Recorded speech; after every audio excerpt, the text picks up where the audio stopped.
নতুন পাকা আনারস মা মা বেটা যাবে আনারস কাটবার।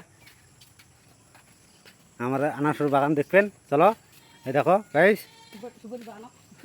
এই দেখো সুপারি বাগান লাগাইছি আনারস।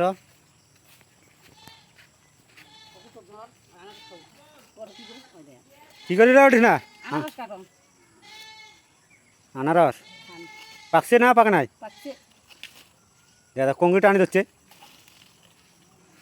এই যে আনারস খাবো, এই যে আনারস দেখ, নুন ঝাল দিয়ে ঠিক মতো চেন আয়, নুন ঝাল দিয়ে ঝালে খাবো না বা আয় চল। তোর খাওয়া দাওয়া না তো আনারস? খাওয়া যাবে? যাবি খাওয়া? ও ওষুধ মানুষের সেলুন ঠেলুন দিলু আর খাওয়া যাবে? দিন ছেলেন এলা খাওয়া যাবে, এলা খাই ডাক্তার এসে আগে খাওয়া যায়, ডাক্তার এসে আগতে খা, তারপর রাতে এলে সেলুন আপনি মরি যাও তখন তখন কিনবি। হ্যাঁ মরি যাও, গরিব মানুষের অত সস্তা মরণ। এলে ধামা তুমি ছানা করে খাই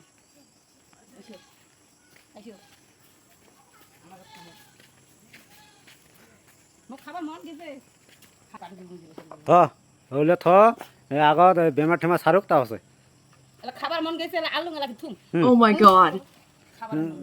খারে খাবারের জন্য আলু মুই আনারসটা বলে খাওয়া যাবে না, খাওয়া যাবে না বাপ এমন শালা করে মক, তাহলে মনটা যে মোর গেছে ওটা খাবার জন্য, তা বলে আমি খাবার নং বলে ফেলে বা অত ফেল দিয়ে মুই কাহাকে খাওয়া দিল, মুই যদি খাবার না তো মুখ কেন খাবার দিই, মুই ফেলে দিয়েছি খাওয়া না, খাওয়া দাওয়া নয় বেমার হওয়া মানছি। মোর যদি খাওয়া না তো আমি ফেলে দিয়েছি, তোমাকে খাবার না দিন তো তোমার বলে বেমার হয়েছে, মোর বেমার হলে তোমার বলে বেমার হয়েছে, হ্যাঁ মোর বেমার হলে তোমার বেমার হয়েছে, তোমাকে কেন খাও, তোমার তো খাওয়া না।